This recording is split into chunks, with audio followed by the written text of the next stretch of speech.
الشاهدين والشاكرين والحمد لله رب العالمين.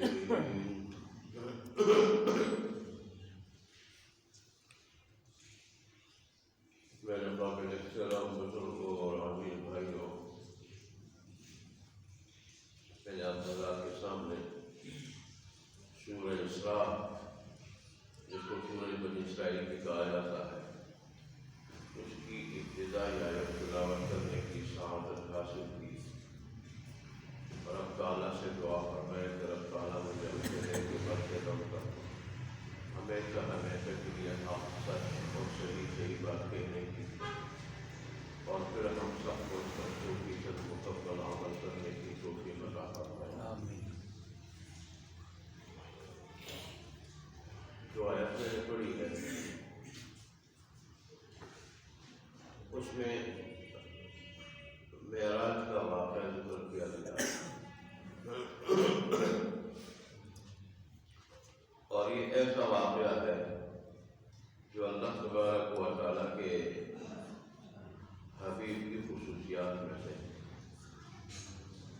اس دنیا میں رہتے ہوئے دنیاوی زندگی میں جسم اور روح دونوں کے ساتھ، جیسے اہل سنت والجماعت کا عقیدہ ہے، دونوں کے ساتھ بیداری کی حالت میں اللہ تبارک و تعالیٰ پہلے تو مسجد حرام سے مسجد اقصی لے جائے، پھر وہاں انبیاء کی امامت نصیب کریں، اور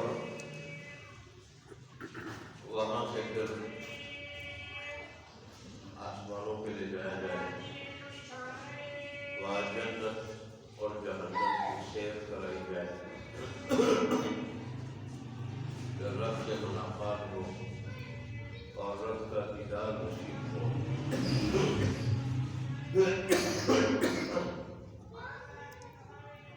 تو یہ رسول اللہ صلی اللہ علیہ وآلہ وسلم کی خصوصیت ہے، رب کی طرف سے بہت بڑا اعزاز ہے. اور یہ جس سال میں آپ کے چچا طالب کی رخصت ہو گئے اور آپ کی ہمدرد بیوی حضرت خدیجہ الکبریٰ رضی اللہ تعالیٰ عنہا کی رخصت ہو گئی، اور پھر رسول اللہ صلی اللہ علیہ وسلم کو مکہ میں تو ستایا جاتا تھا، طائف میں بھی ستایا گیا، جس کو رسول اللہ صلی اللہ علیہ وسلم نے عام الحزن کہا تھا، اور عام الحزن یعنی غم والا سال وہ ٹھہرایا. اس سال میں اللہ تبارک و تعالیٰ نے اپنے حبیب کو دیکھا کہ آپ کو مسلسل کئی غم لاحق ہو چکے ہیں، ایک ہمدرد بیوی رخصت ہونے کا غم، ہمدرد چچا رخصت ہونے کا غم، اور ایک مکہ والوں کے ساتھ طائف والوں کی طرف سے ستائے جانے کا غم. تو اللہ تبارک و تعالیٰ نے اپنے حبیب کو خوش کرنے کے لیے اور غم ختم کرنے کے لیے معراج کا واقعہ یہ پیش آیا، اور آسمانوں پہ اللہ تبارک و تعالیٰ نے بلایا. جیسے رسول اللہ صلی اللہ علیہ وسلم بیان فرماتے ہیں کہ میں ہانی کے گھر میں تھا، روایات میں بیت اللہ کے پاس آیا ہے، تو اس میں وہ کوئی نہیں ہے، ان کا گھر بیت اللہ کے پاس تھا، اور زیادہ ان کے گھر میں ٹھہرتے تھے تاکہ آسانی کے ساتھ بیت اللہ میں عبادت کر سکیں.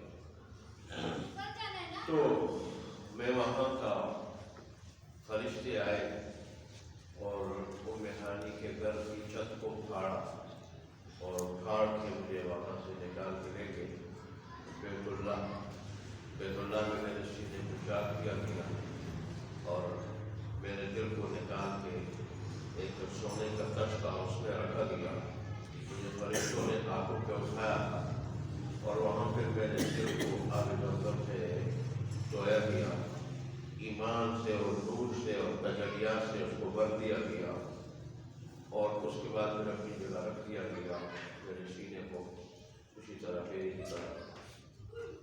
دوبارہ اللہ تبارک و تعالیٰ کی حکم سے سینے میں ٹھیک ہو گیا. تو اس کے بعد ایک جانور لایا گیا جو خچر سے چھوٹا تھا، گدھے سے بڑا تھا، جس کو براق کہا جاتا ہے عربی میں بھی، اور بڑا تیز رفتار تھا۔ بعض روایت میں یہ فرق ہے پیچھے سے، تو اس کو اس لیے براق کہا جاتا ہے کہ بڑا تیز رفتار تھا۔ یہاں تک کہ جہاں تک اس کی نگاہ پڑتی تھی وہاں تک جو ہے اس کا ایک قدم پڑتا تھا، ایک قدم جہاں اس کی نگاہ پڑتی تھی۔ تو بیت المقدس تک، مسجد اقصیٰ تک تو ہم اس میں گئے بیٹھتے، وہاں پہ جبرائیل امین نے ایک پتھر تھا، اس میں انگلی دی، انگلی میں سوراخ ہوا، تو میں نے اس جانور کو اس کے ساتھ باندھ دیا، اور پھر ہم دونوں نے 2 رکعت نماز ادا کی۔ اس کے بعد پھر سارے کے سارے انبیاء موجود تھے، جمع تھے، اور میں نے ان کو امامت کرائی، امام بنا، امامت جماعت کے ساتھ نماز پڑھائی۔ اس کے بعد پھر اوپر کا سفر شروع ہوا۔ بعض روایت میں آتا ہے کہ اب وہ بیت المقدس میں دودھ اور شراب دونوں پیش کیا گیا، تو میں نے شراب کو چھوڑ کے دودھ کو لے لیا۔ تو جبرائیل امین مجھے کہنے لگے اگر آپ شراب اختیار کرتے تو آپ کی امت گمراہ ہو جائے، آپ کی امت گمراہ ہو جائے۔ یہ آپ نے بالکل فطرت کے مطابق کام کیا، جس فطرت کے اللہ تبارک و تعالیٰ نے انسان کو بنایا، کہ آپ نے شراب کو چھوڑ کے دودھ کا انتخاب کیا۔ بعض روایت میں یہ آتا ہے کہ یہ چیز اللہ تبارک و تعالیٰ کی طرف سے سدرۃ المنتہا کے موقع پر، سدر کہتے ہیں بیری کے درخت ہے، اور منتہا کہا جاتا ہے کہ منتہا کا انتہا ہو، کسی چیز کی انتہا کو منتہا کہا جاتا ہے۔ تو جیسے وہ میں نے شاید 10 میں بتایا تھا کہ اس بیری کے درخت کے پتے اتنے بڑے تھے جیسے ہاتھی کے کان، اتنے بڑے بڑے تھے، اور اس کے اوپر جو بیر لگے ہوئے تھے تو رسول اللہ نے فرمایا وہ اتنے بڑے بڑے تھے جیسے مقام حجر کا بڑھتا، مقام حجر کے بڑھ کے اتنے بڑے بڑے بیر لگے ہوئے تھے۔ اور پھر رسول اللہ نے فرمایا اتنا خوبصورت درخت تھا، رنگتوں کے اعتبار سے، ہر لحاظ سے، کہ اس کو کوئی شخص بیان نہیں کر سکتا۔ بعض روایات میں کہ سونے کی تتلیوں نے اس کو گھیر لیا تھا، عجیب و غریب رنگتیں تھی۔ اس درخت کے اندر 4 نہر تھے، جو اندر کی طرف غائب ہو رہی تھی، اندر کی طرف جا رہی تھی، اور جو باہر کی طرف جا رہی تھی۔ اندر کی طرف جو جا رہی تھی، ایک تو میری نہر کوثر، آب کوثر جس کو کہا جاتا ہے، وہ نہر تھی، اور دوسری نہر جس کو نہر رحمت کہا جاتا ہے، اور یہ جزء دونوں چشمے سلسبیل تھے۔ جو 2 نہریں ظاہر کی طرف آ رہی تھی، باہر آ رہی تھی، وہ ایک فرات ہے اور ایک نیل ہے، ایک عراق میں ہے اور ایک مصر میں۔ تو اور اس درخت کو منتہا کیوں کہا جاتا ہے کہ اللہ تبارک و تعالیٰ کی طرف سے جو احکامات اترتے ہیں اس درخت کا،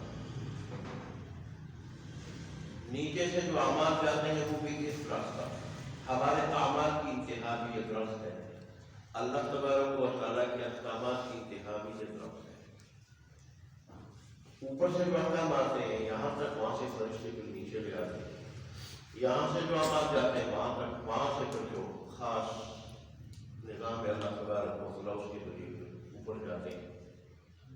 اس لیے سدرۃ المنتہا کہا جاتا ہے، بیری کا وہ درخت جہاں پہ اوپر سے احکامات کے نزول کی انتہا ہوتی ہے، یہاں سے اعمال کے چڑھنے کی انتہا ہوتی ہے۔ اس درخت کے پاس رسول اللہ صلی اللہ علیہ وسلم بعض روایات میں آتا ہے کو پیش کیے گئے، بعد میں 4 چیزوں کا ذکر ہے، شراب، پانی اور دودھ، اور بعد میں 3 کا ذکر ہے۔ تو ممکن ہے اس میں شہد کو اور پانی کو ایک چیز قرار دیا گیا، اور بعض اوقات ایسا ہوتا ہے کہ شہد کو پانی میں ملایا جاتا ہے، پانی میں ملایا جاتا ہے، اور پھر اور رسول اللہ صلی اللہ علیہ وسلم نے دودھ کا انتخاب کیا. وجہ یہ دودھ غذا بھی ہے اور یہ مشروب بھی ہے، لیکن غذا ہونے کے اعتبار سے اضافی چیز نہیں. پانی اگرچہ ایک جائز چیز ہے لیکن وہ غذا نہیں ہے، پھر بھی ایک اضافی چیز ہے. اور شراب جو ہے نا وہ اس وقت حرام تو نہیں ہوئی تھی کیونکہ یہ مکی دور کا واقعہ ہے، لیکن ظاہر ہے ایک اضافی چیز تھی، وہ بھی ایک مزے والی چیز ہے، چسکے والی چیز ہے. تو اللہ کے حبیب نے ہر اعتبار سے ایسی چیز کا انتخاب کیا کہ جو انتہائی مناسب چیز تھی، نہ پانی کی طرح اضافی نہ شراب کی طرح چسکے والی چیز تھی.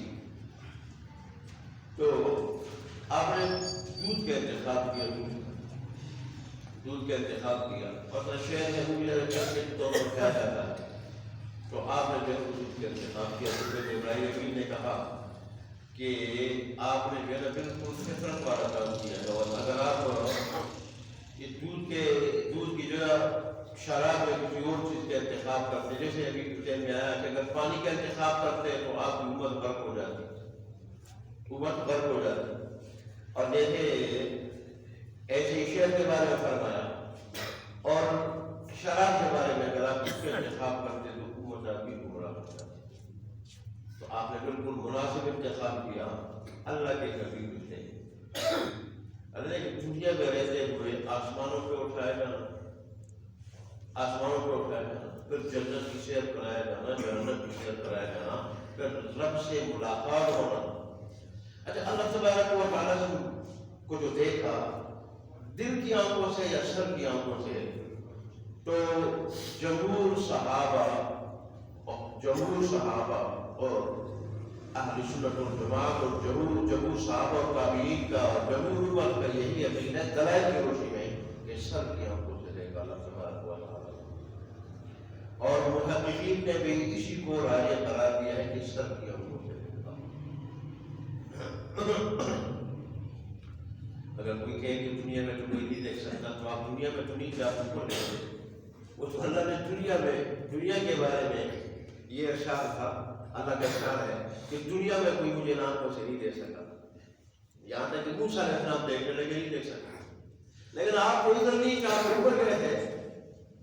اس جہان کے ذات کا جو اور ہے، اس لیے تو جو یہ سینہ چاک ہونے کا جو واقعہ ہے 4 مرتبہ پیش آیا. 4 مرتبہ. پہلی مرتبہ جب آپ 5 سال ناقل ہوئی اس وقت پیش آیا. تو اس وقت کیوں کہ آپ کی عادتیں عام بچوں کی طرح نہ ہو، کھیل کود والی اور فضول کاموں والی، عبث کاموں والی عادتیں اس طرح نہ ہو.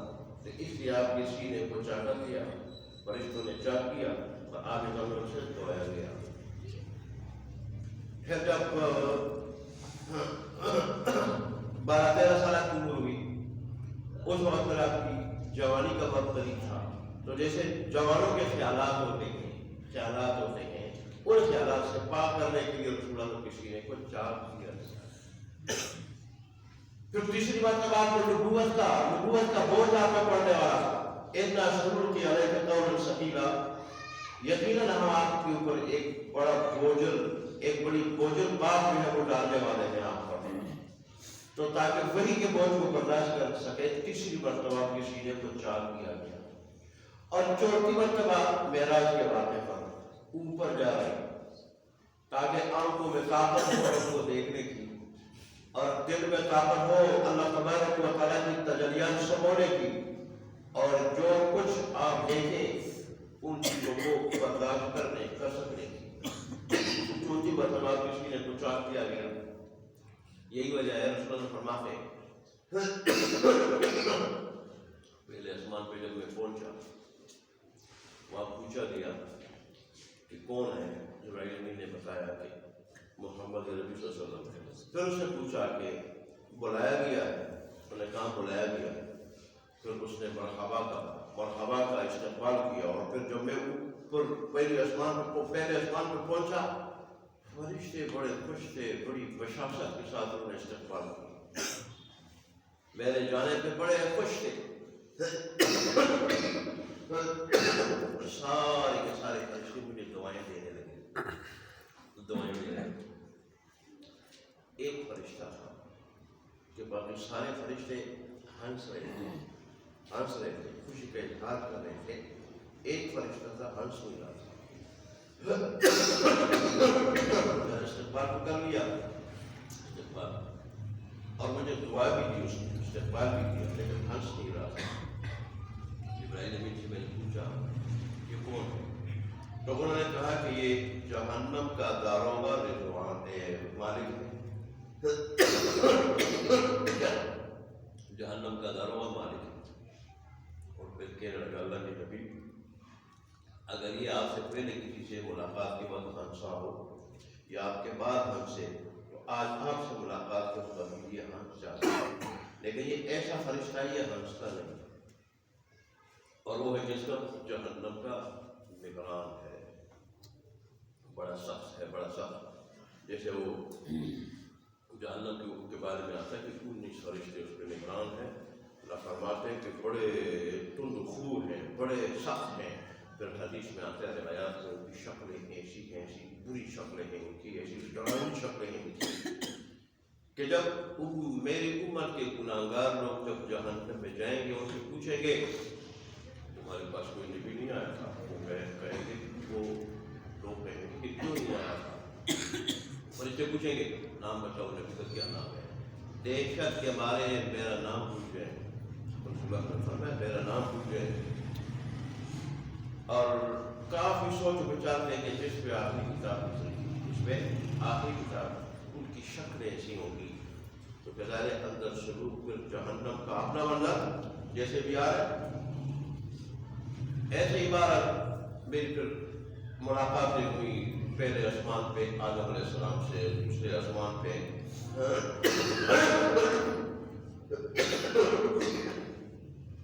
عیسیٰ علیہ السلام سے، یحییٰ علیہ السلام سے،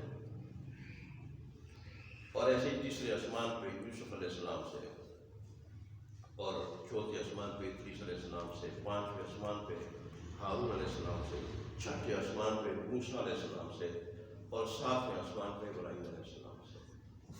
بعض روایت میں وہ بھی آتا ہے میں جب موسیٰ علیہ السلام سے گزر کے جانے لگا وہ رو پڑے۔ موسیٰ علیہ السلام جلالی تو تھے، طبیعت میں بڑا جلال تھا، یہی وجہ اپنی قوم کو جب دیکھا کہ بت پرستی میں مبتلا ہے، بچڑا پرستی میں، تو جو تختیاں پاس تھی وہ ایک طرف غصے سے ڈال دی، اور پھر جا کر کے بھائی کو داڑھی سے پکڑا کہ تم کو برائی سے کیوں نہیں بچایا؟ بھائی تو کہنے لگے بڑی منتیں کی کہ مانی نہیں، مجھے قتل کرنے لگے تھے۔ تو موسیٰ علیہ السلام رونے لگے، ابھی کسی نے وجہ پوچھی کہ کیوں رو رہے ہو؟ تو انہوں نے کہا کہ یہ لڑکا ہے جو مجھ سے بعد میں آیا، لیکن اس کی امت جنت میں جب پہنچے گی میری عمر سے افضل ہوگی، اس کی امت میری عمر سے افضل ہوگی، اور بعض روایت میں ہے کہ میری عمر سے پہلے جنت میں جائے گی، آیا میرے بعد میں اللہ نے سمجھا۔ تو بہرحال رسول اللہ نے فرمایا کہ جس آسمان پہ گیا فرشتے نے پہلے پوچھا، اور پھر میرا تعارف ہوا، میرا استقبال ہوا، مجھے اجازت دی گئی۔ اب رسول اللہ صلی اللہ علیہ وسلم اصل جو چیز ہے یہ ہے کہ میں نے جنت میں کیا دیکھا اور جہنم میں کیا دیکھا، یہ چیز میں بیان کرنے لگا تھا، لیکن چل آدمی تو آ جائے، کچھ سن لے، کچھ اثر تو ہو، اس لیے پھر میں نے کہا کچھ واقعی کی کچھ تفسیر بیان ہو جائے، کچھ پتہ چل جائے۔ اور اللہ تبارک نے اس واقعے کا مقصد کیا بتایا ہے، لِنُرِيَهُ مِنْ آیَاتِنَا، تاکہ اپنی کامل قدرت کے کچھ دلائل، کچھ نشانیاں، کچھ عجائبات قدرت میں ان کو دکھا، اور ان کے واسطے سے آج ہمیں دکھا کہ میری اتنی بڑی قدرت ہے، اتنی بڑی قدرت۔ دیکھیں مسجد حرام سے مسجد اقصیٰ تک اونٹوں پہ کوئی جائے، اونٹ پہ سوار ہو کے جائے تو 40 دن کا سفر ہے، 40 دن اونٹ پہ اگر جائے کوئی 40 دن کا سفر ہے۔ اللہ تبارک و تعالیٰ نے رات، یا روایت سے جیسے مقرر ہوتے رات میں، اور روایت کو معلوم ہوتے کہ رات کے ایک حصے میں اللہ تبارک و تعالیٰ مسجد حرام سے سے اقصیٰ تک بھی لے جائے اور پھر وہاں سے آسمانوں پہ لے جائے، ایک بھی نہیں، ساتوں آسمان، پھر سدرۃ المنتہا، پھر اس سے بھی اوپر، جہاں سے اوپر پھر جبرائیل امین کے رہے اوپر میں نہیں جا سکتا، اوپر میں نہیں جا سکتا۔ آپ وہاں بھی گئے، وہاں اللہ تبارک و تعالیٰ سے ملاقات بھی کی، اور اللہ تبارک و تعالیٰ کی تجلیات کو اپنے سینے میں سمو رہے تھے، اللہ نے وہ طاقت عطا کی۔ جیسے آپ اندازہ لگا رہے اللہ تبارک و تعالیٰ کی قدرت کتنی بڑی ہے، کتنی بڑی، پھر رسول اللہ صلی اللہ علیہ وآلہ وسلم نے جہنم میں کیا دیکھا۔ اچھا، پہلے آسمان پہ جہنم کے داروں نے مالک سے جب ملاقات ہوئی، جس کے بارے میں نے بتایا کہ وہ ہنستا نہیں، نہ کبھی ہنسا ہے نہ کبھی ہنسے گا، تو رسول اللہ صلی اللہ علیہ وسلم نے جبرائیل امین سے فرمایا کہ اس کو کہہ دو مجھے جہنم سے کھا دے۔ چنانچہ اس نے جب جہنم سے ڈکن ہٹا دیا تو جہنم بڑھتے ہوئے اوپر آ گئی۔ رسول اللہ صلی اللہ علیہ وسلم نے جب اس کا منظر دیکھا تو کہہ لگے کہ واپس بھیجو۔ پھر اس نے حکم دیا، وہ واپس گئی، جہنم واپس گئی، پھر اس نے ڈکن رکھ دیا۔ اتنا سخت منظر ہے۔ اس پر رسول اللہ صلی اللہ علیہ وسلم نے فرمایا کہ میں نے جہنم میں چند ایسے لوگوں کو دیکھا، ایسے لوگوں کو کہ میں پریشان ہوا، ان سے غمگین ہوا۔ میرا ایسے لوگوں پہ گزر ہوا کہ جن کے ہونٹوں کو کینچی سے کاٹا جا رہا تھا۔ تو میں نے کہا یہ کون ہے؟ جبرائیل امین نے بتایا یہ آپ کی امت کے خطیب لوگ ہیں جو اوروں کو تو بھلائی کا حکم دیتے تھے، خود عمل نہیں کرتے تھے۔ اللہ ہمیں ان خطیبوں میں نہ بنا دے۔ آخر امین کہتے ہیں نا، جمعہ قبول ہوتی ہے، جمعے کا دن ہے جب اپنی گھڑی ہوتی ہے، آپ دعا کریں اللہ ہمیں ان خطیبوں میں نہ بنا دے، اللہ ان میں بنا دے کہ جن کو اللہ کہہ دے کہ تو عالم تھا، میں نے تجھے اپنے صدر سے علم دیا تھا، وہ طیب ہوئی تھی دنیا میں تجھ سے، میں نے وہاں پر نہ ڈالا، یہاں بھی ڈالتا ہوں، اور اب جا جتنوں کو جن کو ساتھ لے جانا چاہتے ہو لے جاؤ جنت۔ اللہ میں خطیبوں میں بنا دے۔ تو ظاہر ہے جب تعداد کی کوئی جو ہے نا وہ پابندی نہیں ہوگی، جیسے حافظ کے لیے 10 ہیں، غالباً شہید کے لیے 70 ہیں، ایسی تعداد کی پابندی نہ ہو، جتنوں کو چاہو جس کو چاہو ان میں بن جائے، اور کو بھی کوئی فائدہ ہے وہ کام آ جائے گا۔ دوبارہ کہ یہ ہوتی ہے۔ پھر اللہ فرماتے ہیں کہ ایسی جماعت میں میرا بزرگ ہوا کہ جو جن کے پیتل کے ناخن تھے، بڑے بڑے ناخن تھے، اور جن سے وہ اپنے چہروں کو سینوں کو نوچ رہے تھے۔ میں نے کہا جبرائیل امین یہ کون ہے؟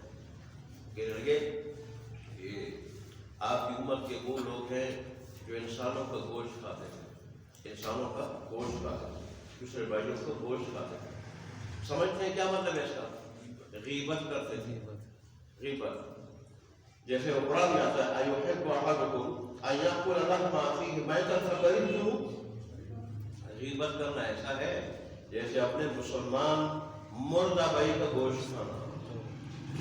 ایک بھائی ہو، پھر وہ مردہ ہو، جو مر گیا تو دشمن ہو اس پہ بھی رحم آتا ہے، پھر بھائی ہو اس کا بھی گوشت کھا سکتے۔ اللہ نے فرمایا جیسے اس کو تم ناپسند کرو گے ایسے ہی مسلمان بھائی کی غیبت کرنا یہ اسی طرح ہے رب کے نزدیک۔ رسول اللہ صلی اللہ علیہ وسلم کے وقت میں بعض واقعات ایسے ہوئی، رسول اللہ صلی اللہ علیہ وسلم نے حکم دیا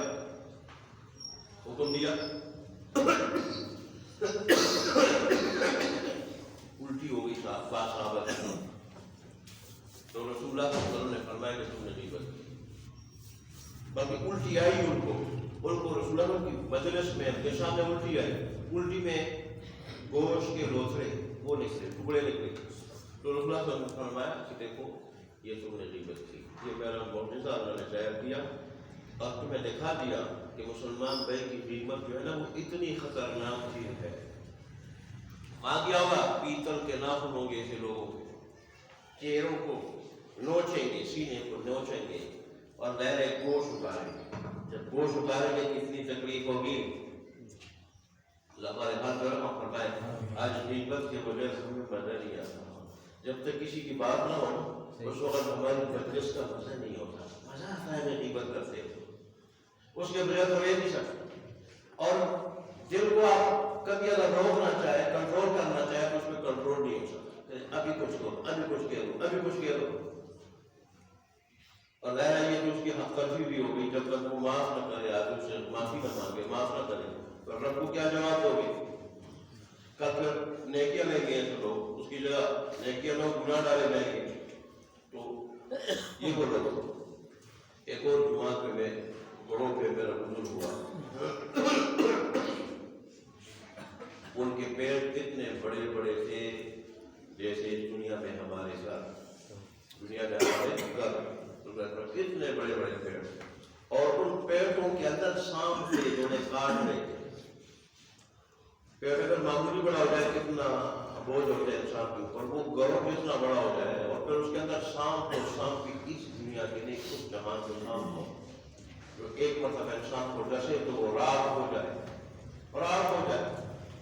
وہ سانپ, وہ سانپ. میں نے کہا یہ کون لوگ ہیں؟ جبرائیل امین کہنے لگے یہ سودخور لوگ تھے, سودخور.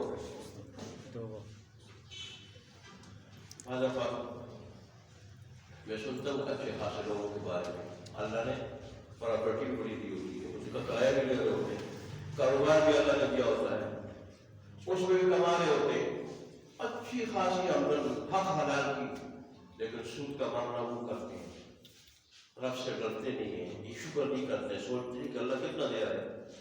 وہ اچھی آمدن بھی اپنی کیا کر دیتے ہیں, حرام کر دیتے ہیں,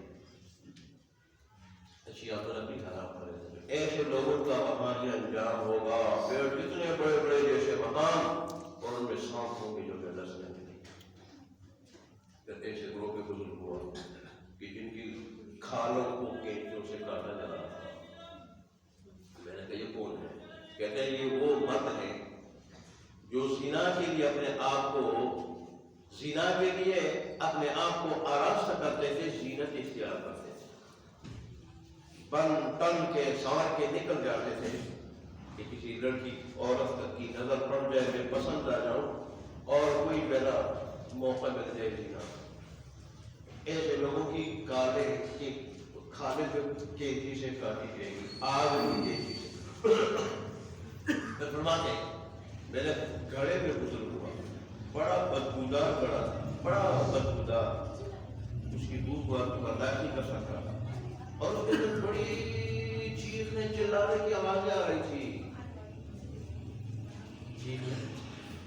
چیخنے چلانے کی آواز آ رہی. میں نے کہا یہ کون لوگ ہیں؟ فرمایا یہ عورتیں تھیں, وہ تو مرد ہے, یہ عورتیں تھیں جو زینت اختیار کرتی تھی اس لیے کہ باہر جا کے زنا کر,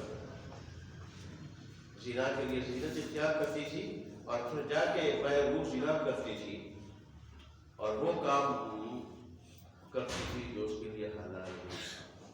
یہ ان لوگوں کا مشہور ہے.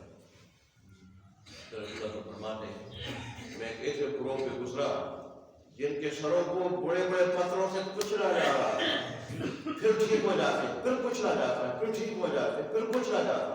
میں نے کہا یہ کون لوگ ہیں؟ مجھے جبرائیل امین کہنے لگے یہ آپ کی امت کے بے نمازی لوگ ہیں, بے نمازی جو نمازوں میں سستی کرتے تھے, سویا ہوتے تھے, نماز کی لوڑ سے. اگر سوتے ہوئے نماز کو آدمی ضائع کر دے, نماز کو فوت کر دے, اس کا یہ انجام ہے.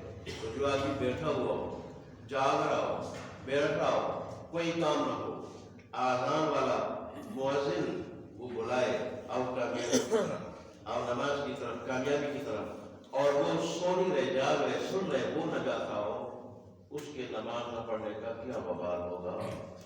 اس کو تو رب کہتا ہے تو میرا بندہ نہیں, میں تیرا رب نہیں, اور اپنے لیے کوئی اور وقت تلاش کر لے. تیرا نام میں نے جہنم کے مین دروازے پہ لکھ دیا, اور اگر تجھے میرے عذاب سے کوئی بچا سکتا ہے تو وقت کو بچا دے. اس کو تو یہ نظر آتی ہے روز جماعت کے ساتھ نماز نہ پڑھے, جماعت کے ساتھ ایک آدمی جماعت کے ساتھ پورے محلے پہ اس کی نحوست چھا جاتی ہے, پورے محلے پہ. اور پھر بالکل جماعت نہ پڑھے. عیسیٰ علیہ السلام اپنے زمانے میں بستی سے گزرے, بڑی سرسبز و شاداب کی بستی, کچھ عرصے بعد گزرے, وہ جلی ہوئی تھی. پوچھا کیا وجہ؟ بتایا کہ جائے بے نمازی نے اس بستی کے پاس نہر سے پانی پی لیا, اس کی وجہ سے یہ عذاب بستی پہ آیا. یہ تو اللہ نے اپنے حبیب کے صدقے بہت ساری چیزوں سے ہمیں بچا لیا ہے, بہت ساری چیزوں سے ہمیں بچا لیا ہے.